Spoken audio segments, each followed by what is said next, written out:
3, 2, 1, and boom. Okay, gang.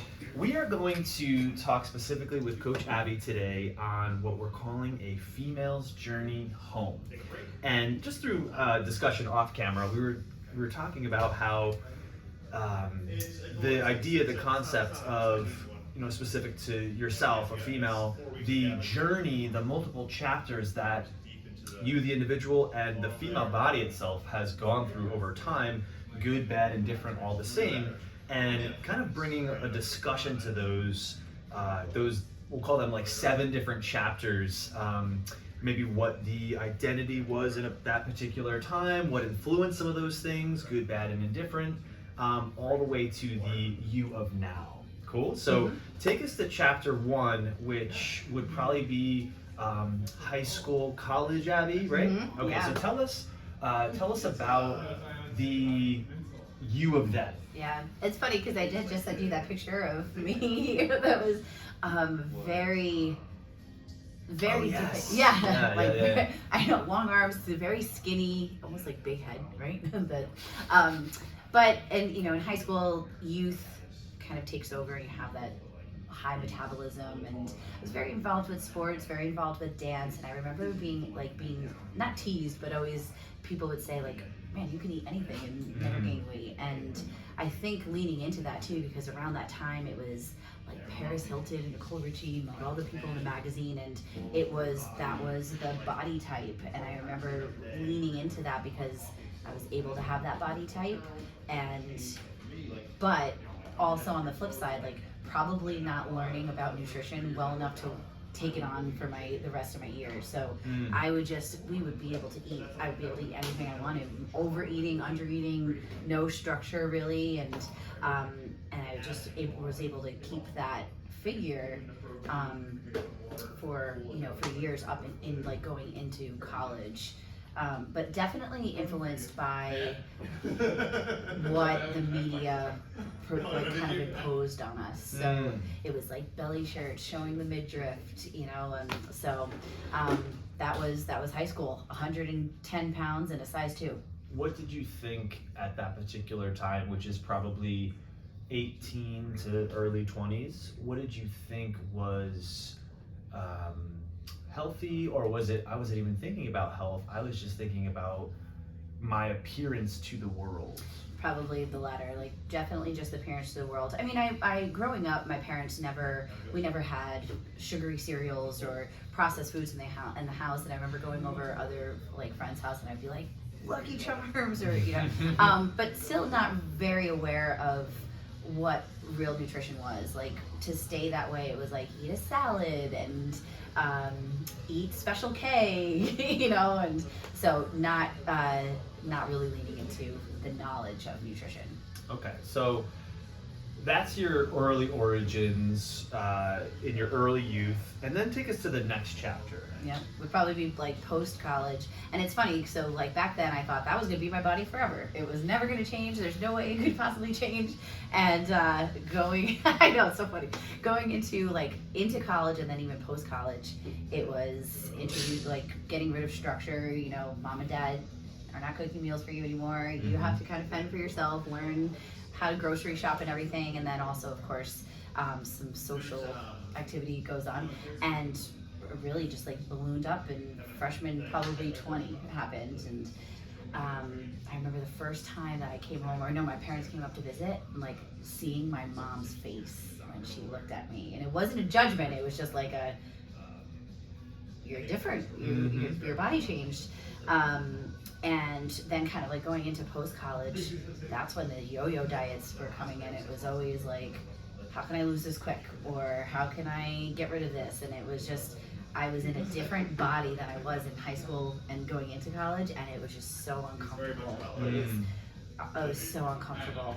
And I tried everything in Planet Fitness, Pilates, spinning, and then that's when I fell in CrossFit. Let me pause you real quick, because and I want to bring to light what you just mentioned. I was going to ask what you particularly felt post-college with the removal of structure, from college and high school and things of that nature. You're out on your own, you're making decisions on your own, and you kind of alluded to, like, I didn't really have the nutrition knowledge, so then it's just like maybe by feel, by what I think is right.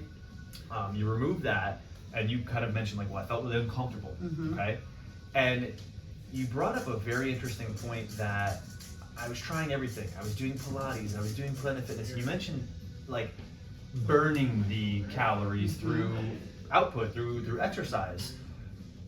Was there any approach to the input? Like, No. Well, maybe in the way of, like, how can I do it fast? And why do you think you were looking for speed? Because I think I just wanted it to disappear. Like, I wanted it to go away as fast as it can, like almost like it never even really happened. Yeah. And that was just around the time, like, I go back to Special K. I remember the Special K diet where it was like eat 2 bowls of Special K and then have 1 dinner, and it was like, now that you're thinking about it, you're like, oh my god. But that was what was being put out there, so that was it. And then finally, like, a friend was like, you should try CrossFit, and I was like, oh, I know why. We met up a bunch of our girls from college, and one of the girls, Jen, she looked amazing, and we were like, what are you doing? She's like, CrossFit. And I googled CrossFit. I thought the closest one was gonna be Albany, and it was in Hudson. It was so weird, and I was like, then that's where that journey started. So you found another physical outlet. Okay, so take us to the next chapter. Not necessarily the CrossFit chapter, but relationship chapter. Yeah. So, during CrossFit, like, it just because going from no movement to a lot of movement, and the knowledge that you guys always, like, started putting on about nutrition, like learning a little bit aspect, I started getting really in shape. But then got into this relationship, and I'm sure everybody out there has been here once or twice, where you get, like, a little comfortable, and what started happening was that I was matching what my partner at the time was eating, and we had totally different goals. It was he wanted to get big and strong and muscle growth, and would want to eat to support that, and I was like, well, I mean, burritos and burgers sound amazing. Tasty. Yeah, and that's so crazy, is that I remember not realizing it happening until it got bad, and that was my heaviest. I remember, I think I was, and I'll put the number out there because I still, it's crazy to me. I was 200 pounds. And when I even tell somebody that, they're like, you don't realize it until it's all of a sudden there. You're buying new clothes. I was buying clothes to, like, hide, like big sweaters, big t-shirts. It was incredible. Yeah, I was going to ask, what were the, so matching your partner's nutritional intake, and kind of, we talked offline about losing self during this time, losing who I was, and obviously stuff like that doesn't happen overnight. It's the small decisions done over time. What emotions, if you could rattle off 3 to 5 or more, were you experiencing being in this different version of self? Yeah, definitely loss of identity. That is a big thing, and, like, when you do that, I think that I just, like, almost felt a little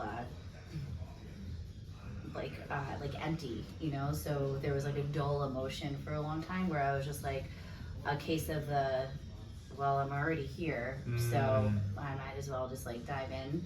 But then, of course, like, no self-worth or confidence. And I think what I started to do is, like, kind of, like, even sabotage the relationship, because I was like, you made me like this, which a lot of growth had come from that. But that, and it's sad, because I didn't want to wear no bathing suits, no dresses, no, like, clothes that I used to love, not even wanting to go around people that I haven't seen in a while, because I was so like, self-conscious about how I looked. Which takes us to the next chapter. Some good things come to an end. Yeah. So this is chapter 4.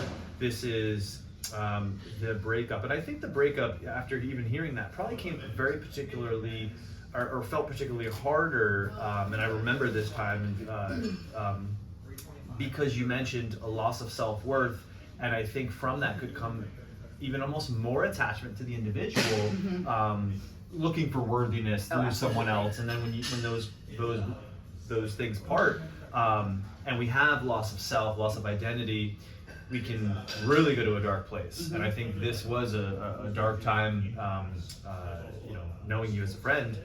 So chapter 4 is the post-breakup. So take us through that self. That it's interesting that you say that, because we just had a conversation about like, I used to really mold myself into the groups that I was hanging out, the person I was with, and you know, that's okay, because there's a time and place for that, but growth definitely comes from that. And you know, you could joke about like the breakup diet, but I never experienced this feeling of being in a dark place and then just not being able to put food in my body. And it was like, I can't eat, I won't eat. Maybe there was a little of like that, how much could I hurt type feel, which is, you know, again, a very dark place. But then that happened kind of like so quickly to where you don't realize it until it happens. And then all of a sudden, like I remember putting on a pair of pants, and friends were like, no, we're going out and we're gonna have some fun. And they were like, those pants are way too big on you and you need to start putting on buy different clothes. And I remember like all of a sudden I was in this body where I was like, I don't even remember, I can't believe I'm in this body. And then compliments started coming. It was like, you look so good. Well, we talked about before, not to get confused, the things you were doing weren't necessarily the healthiest of things. No. Yeah, you're right. Like this improved outer appearance came to light, but not through the healthiest of ways. Sorry. Yes, not eating and then working out twice a day. I was like trying to make up time and get my mind off of things by, well, I can not eat, or I can eat minimal and work out twice a day, and then that's where that body came from. And you were saying people were the outer world was recognizing this as something good. Yes, yeah. And on the inner world, very like not fulfilled at all. Like still empty. Like there was an emptiness there. And I think what was happening was the outside world, could recognize the shell of like, oh man, you look so good. I cut my hair. I was almost rewarding the behaviors. Exactly. Yeah. And so I was like, well, I'm gonna keep doing what I'm doing then, because if I'm single at 32 and I'm gonna go back into the dating world, then so definitely an unhealthy time.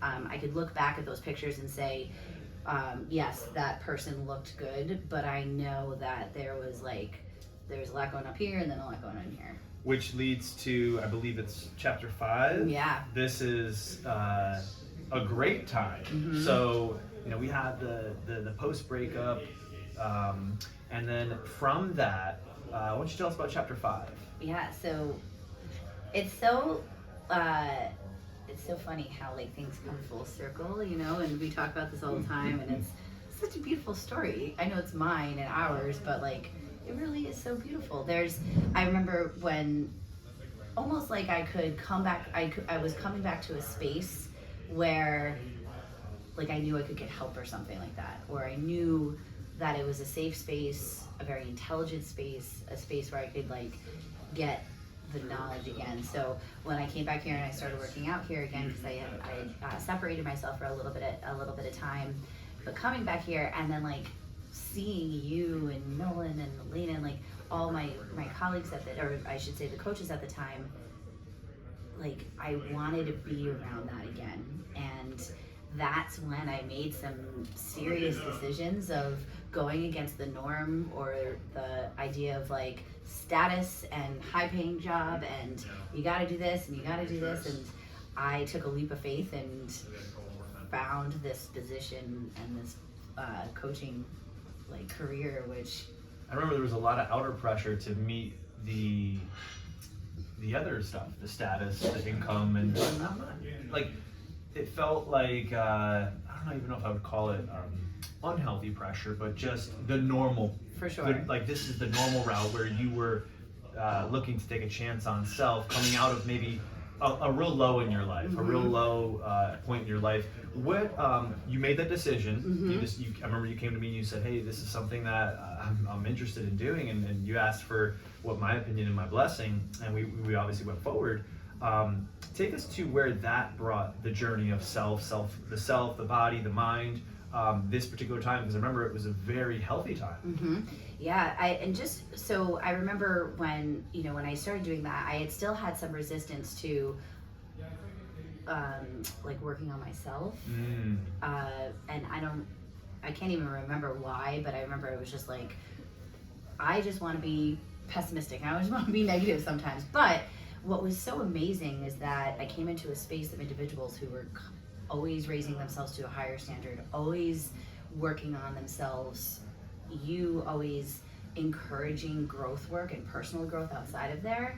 And that is where like all of a sudden this like confidence came, and then it was, well, these guys are meal prepping and preparing their foods and taking care of their bodies inside of the gym, outside of the gym, and it's like you become a product of your environment. And then just naturally what happened was like I just remember being my probably close to my strongest, close to like as far as close as I could get to like this beautiful body that I really had confidence in, I loved, and just taking care of myself in all aspects, fulfilled in my job, fulfilled in my body, fulfilled in like performance in here, because that's always like a fun thing to lead to. And then quarantine happened. Chapter 6. Yeah, life always has a funny way of providing challenges. So you hit a peak. Wow, I feel my best. I look my best. I'm in a great space, career, and then quarantine and this challenge, we'll call it. And what unfolded for you through the challenges of quarantine that I know were unexpected? I know as you probably had maybe a year and a half to close to 2 years of coaching under your belt at that time. So there was some serious growth. There was obviously betterment of self. And then quarantine, like any normal human, provided ample opportunities of good stuff and challenges. And what challenges did you find in quarantine? I definitely realized how much more I thrive in a group environment, and that I need socialization as part of my daily routine, because that's what I love. I love interacting with people, and the I'm a very certainty-driven person, which I realized the uncertainty of it all was just, my goodness, it just hit me so hard. So our profession, or how we handled it, I wanted to show up for our people, but I like stop showing up for yourself. Yeah, totally. And it's like I lost the inspiration, I lost the discipline, I lost it all. And so basically, when you say that, what things began to happen? You went from working out to not working out. I mean, it was slow. It was like 5 times to 3 to 2 to trying to get in the neighborhood with some people. It got to the point where it was like, all right, I'm just gonna go for a walk today. Right. And then what happened with eating? With eating, it was the same thing. It kind of like was a domino effect. Like one hand was feeding the other, and then like, well, I'm not working out anymore. And it was again this case of like I'm already here, so I might as well go. And how did you feel at this particular time? Because I could imagine there would be a lot of emotions. Being a coach, you're showing up for 30, 40, 50 people in the team.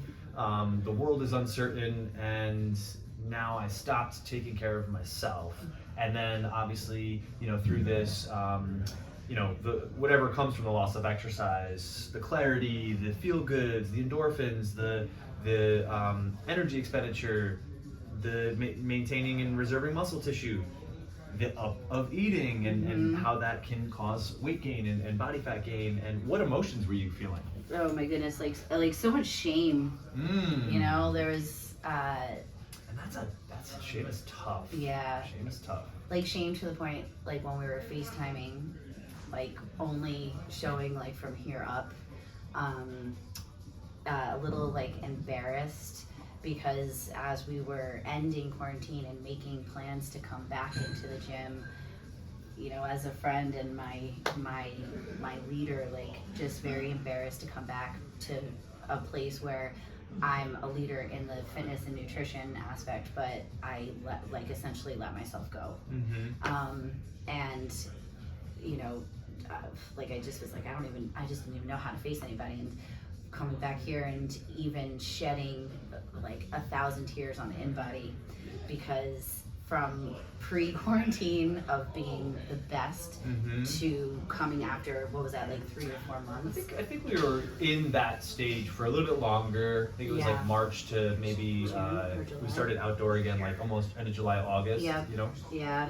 I really just couldn't believe like the actual metrics swinging such a far way, because again, it's funny how like you don't really see it happening in your body until you're kind of faced with it. But then when you on it, was like, it was like, you know, big swing in body fat, big loss of muscle, big, you know, so it was, oh my goodness, it hurt a lot. But that's when I like reached out. I was like, I need help. And I'm glad you shared that, because there's 2 things here. One is being a human being and sharing that no matter what, we're not immune to certain things. You're a coach, a leader, your profession is health, fitness, and wellness, and even yourself being susceptible to these challenges. You're a human being, you know, and always a work in progress. And I do remember you coming in and saying, I need help. And that's a huge step that I think a lot of people are afraid to take. Now take us to chapter 7, the self of now, right? So we're probably, we're coming up on, if I remember, 2 years from that. 2 years from that. So about 2 years. So now tell us about the self of now. The self of now, it's like, you'd be lying if you'd say that like I'm perfect. And I'm exactly where I want to be. I think the humility of saying that I'm always working on something. I'm always a work in progress. Like, now realizing, and that, like, even just like going back on our total conversation just now in the journey, I think now what I've come to realize is that I just want to be healthy. I want to feel good. I want to live a long life. I want to get ahead of disease. Even having a little, like, not scare, but something happened last year where I was like, oh man, like I that is so important to me. But always working on myself, even going to the point of like finding assistance and guidance and mentorship outside of the gym. And I think for me, it's always stemming from there. When I'm in a good place mentally, like I'm in a good place in my career, a great place in my relationship, in my friendships, in my relationships outside of there, that's what provokes me to like continue on with like looking good and doing well in fitness, eating well. So it's funny how it has nothing to really do about what I'm consuming. It's all about like my headspace. So now, and like, I never thought that I would ever be someone with the credibility to like help others in nutrition, because I always had struggles and challenges with that myself. But now that's like one of my favorite things to do. You know what I mean? So like I can help them through that. I can help myself. And so now it's just about being as consistent as I can, you know, getting in good nutritious food, moving my body 4 to 5 times a week, working on my personal growth. Like, it's just a full circle. So the person now, if I met myself 20 years ago, I'd be like, who are you? I want to highlight, because I've known you through these 10 years, some of these chapters.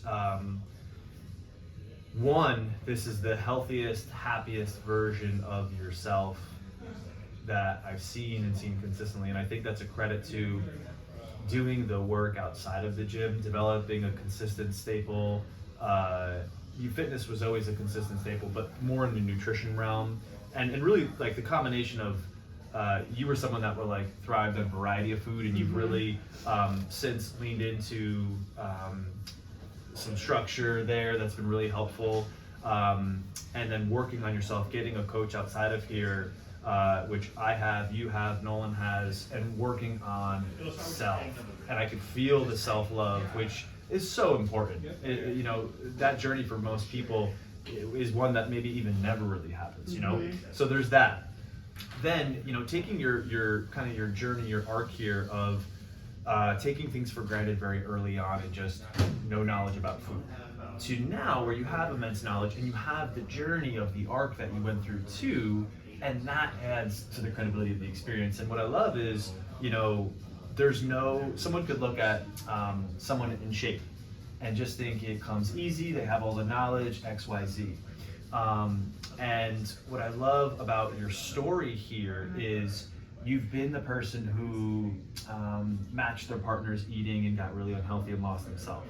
You've been you've been the person who starved themselves and was just working out obsessively, maybe filling time, you know, just didn't have a desire to eat and looked good to the outer world, but my inner world was not right.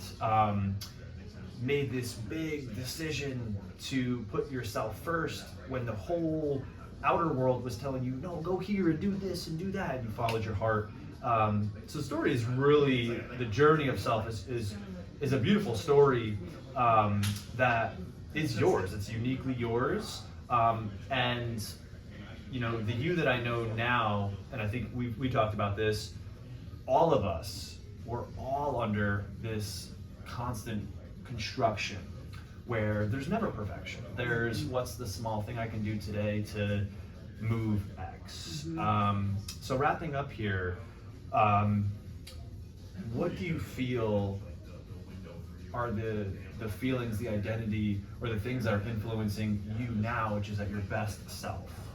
I think it's constantly surrounding, well, one, these are not in order, but definitely surrounding yourself with the people, with like-minded people. I think that's huge. I think that a lot of the times, and we hear it all the time, if someone is eating healthy, you could get like berated for that, like oh, this person is on, you know, and that's uncomfortable, and that's like indifferent, you know, that's a hard position to be in. So it's being around like-minded people, holding ourselves to a high standard. I think that's huge, because we could fall into the trap of like, well, if they're doing it, I'm gonna do it because I don't want to be an outsider, I don't want to stand out. Like I said, the personal growth I think is huge, and it took some darker times and it took some times of learning to like become where I am. And I think the message that I always try to give to everybody is that, you know, like you said, everybody has a story that's uniquely theirs, and it could look like this. It's never in this straight line. But the feelings and the emotions that I have now is that like this is over 20 years essentially, and take everything and learn from that, because comparison to your older self, comparison to others, comparison to the outside world is going to really like, you know, like blindfold you to what is really happening inside. And the small steps, the small increments, the small wins every single day is what leads you to something like this now, which is again a healthier and happier version of yourself or myself. Wonderful. Well, Gil, thank you for your time and for sharing your story. Thank you.